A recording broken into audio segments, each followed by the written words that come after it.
no to obro ng'iyo gima gino kelo midhiero ma gino kelo e ngimani.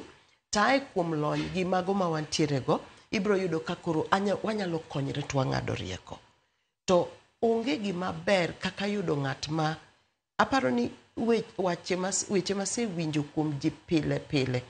Kwabedo kuom dakika 30 kata 40 ka winjo mna gimiwacho, johocho winjo mna gimiwacho, iwinjo ka ng'ato wuok to koni pok ne ng'ato owinjaga mong owinjo gima chanda kaka kawuono otimre ni.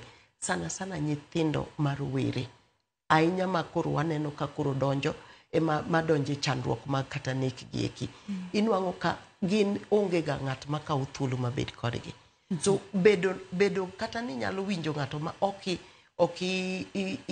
interfere kode, bende iwinjo gimoro amora mowacho tiwinjo kako wache, kikawo pekne kamano.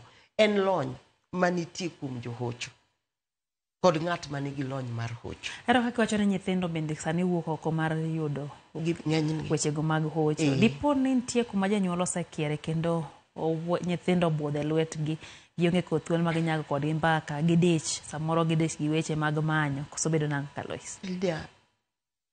Ji menyo.